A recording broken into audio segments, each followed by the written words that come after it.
Estamos de volta com o nosso convidado de hoje, o ator Zé Carlos Machado. Bom, Zé Carlos, você trabalhou em cinema, teatro, televisão. A gente imagina que cada veículo, né, de comunicação exija um tipo de interpretação, mas naturalmente dependa também do personagem. Você pode dizer um pouco a diferença entre, sei lá, cinema e teatro, por exemplo? E depende do diretor também. Porque eu me lembrei isso aqui, que eu me lembrei do Glauber. Quem trabalhou com o Glauber falava que assim, que o ator ficava enquadrado aqui e o Glauber berrando aqui do lado. Então, assim, depende do diretor também, né? Claro, do propósito do diretor, eu acho assim também.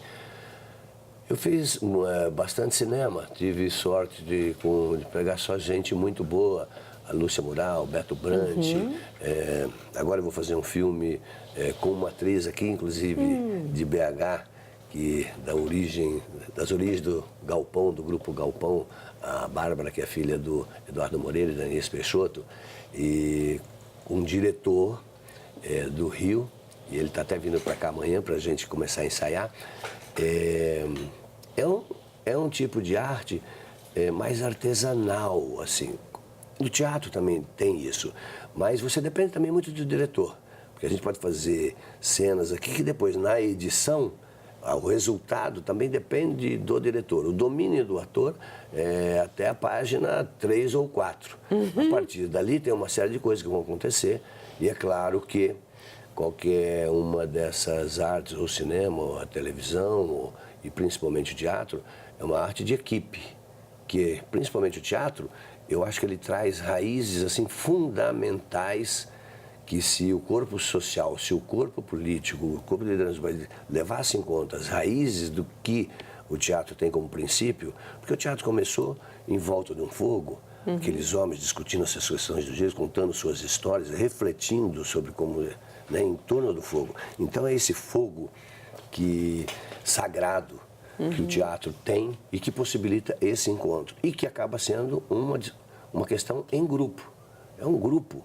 Então eu tenho que respeitar a sua opinião para ver a minha, a gente combater. Mas tem também uma sequência de emoção, né, no teatro, que no cinema você faz uma cena hoje do começo do filme, depois outra lá na frente. Acho que a emoção é trabalhada de forma diferente, né? Não que não haja emoção no cinema. Claro, mas é uma emoção muito sob controle, né? Claro que sim.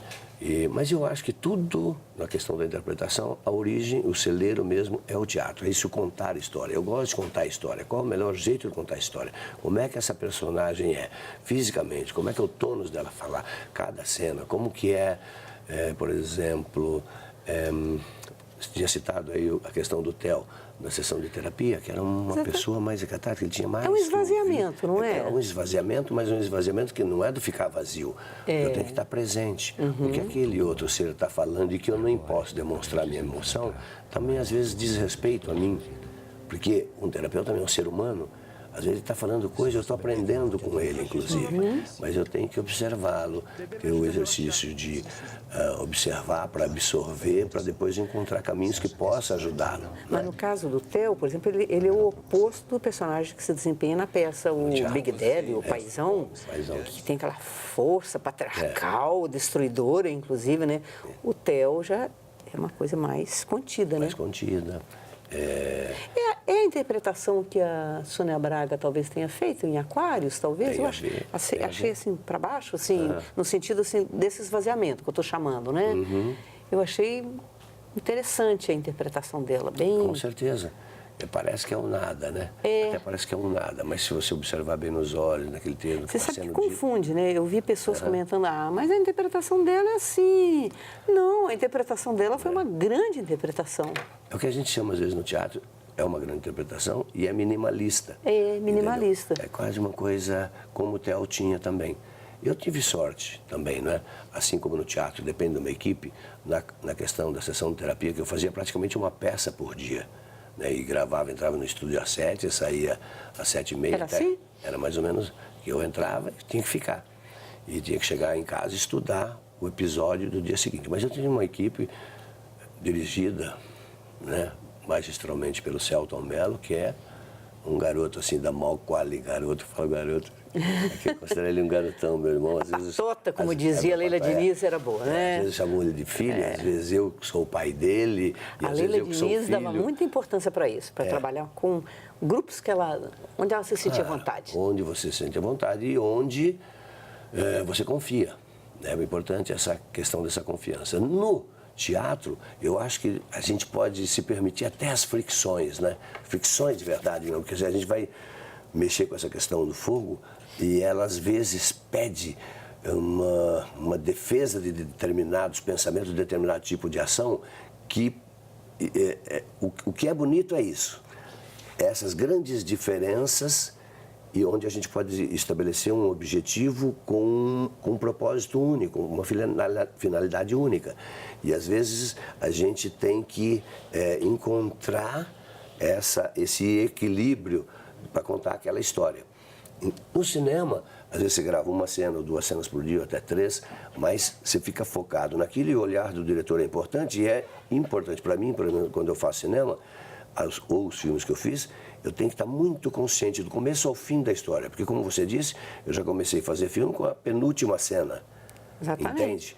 Entende? Então, e uma outra coisa que o cinema começou a fazer também, que eu como ator de teatro gosto, é ter encontros que antecipem isso para você poder potencializar as relações, potencializar o tom, se vai ser minimalista ou não, ou se eu vou, entendeu, começar a ter, entendeu? Às vezes a cena, depende de onde está a câmera, eu tenho aprendido muito e tenho dado sorte de ter encontrado pessoas muito sensíveis assim no cinema e um exercício de trabalho de grupo que eu acredito muito que no cinema, ou por uma necessidade econômica, ou, né, porque você tem que cumprir aquela questão com a produção. Que às vezes a menos que você seja um Fellini, que saia totalmente do... E pode até acontecer. Mas estourar os orçamentos todos, mas não sendo assim. Aqui a gente está no Brasil, não é?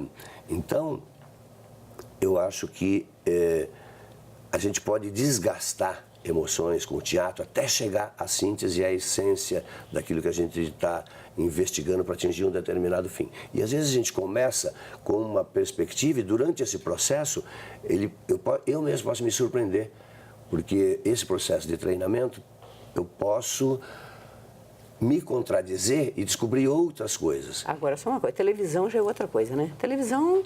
É mais industrial, né, nesse sentido. Super industrial, né? Aí, semana eu vou fazer quase cada um por si, né? Tem um diretor, mas é difícil, né? Mas a própria televisão também está descobrindo essa necessidade. Eu vou fazer um outro trabalho no Rio agora, eu trabalhei nessa emissora o ano passado, num projeto que quando eu vi o projeto, eu acreditei nele e ao mesmo tempo, como ator, eu falei, quando que eu vou fazer um tipo de papel desse aqui no Brasil? Era fazer um faraó naquela novela 10 Mandamentos. Sim. Que eu tinha que mudar radicalmente, fisicamente, encontrar tonos que é um faraó, afinal de contas, que está no imaginário da gente. Imaginário, de uma determinada coisa. No cinema norte-americano, provavelmente. Exatamente. Né? Mas, à medida que eu fui estudando, eu fui encontrando correlações com o mundo de hoje, com o cotidiano nosso aqui, muito interessante. Então, por exemplo, uma das coisas que era muito criticada na novela era, por exemplo, aquelas maquiagens. E você vai estudar e vai investigar, vai ver que eles viviam ali do lado do Rio Nilo, no deserto. A luminosidade é uma questão, por isso que pintava. Tinha uma função praticamente como o Ray-Ban, o óculos escuro, tem nos dias de hoje. Eles tiravam todo aquele pelo, porque exatamente esse deserto, conforme vinha o vento, quem é cheio de pelo, aquela areia vai entrando pelo corpo, e era uma questão de higiene. Interessante. Eles tomavam 6, 7 banhos por dia. Eles eram cobras na matemática, na agricultura, na medicina. Não é à toa que faziam aqueles... Os papiros, não? Não. Quando morre, faz... Sim, as múmias. As múmias que ficavam secas. Então, tinha procedimentos na medicina, na própria religiosidade, eles tinham orações. Fui investigando a questão mitológica deles, mítica, e tinha orações que, creio em Deus Pai Todo-Poderoso, Criador do céu e da terra. Isso daí é tirado lá dos egípcios. Que interessante. Ao mesmo tempo, eles consagravam sol, lua, estrela, essas divindades. Eu creio, nós pertencemos ao sistema solar. É o que nos dá vida, de alguma maneira. Então tem uma deidade nisso daí. E que está ligado a Umbanda, Candomblé. E o faraó incorporava isso tudo, né? Trazia essas questões. Então tem uma questão, sem querer ser intolerante religiosamente, temos espaço para exercer a nossa alma, na nossa crença, na nossa fé. Como que eu não vou consagrar? É isso que nós estamos falando, essa questão. Como que eu não vou consagrar aquele rio maravilhoso que estava lá e que fizeram isso? Isso é um rio que também era sagrado, né? Bom, vamos ter que interromper de novo e vamos voltar daqui a pouco, daí já falando da experiência do Zé Carlos interpretando Tennessee Williams, talvez um dos mais angustiados teatrólogos norte-americanos.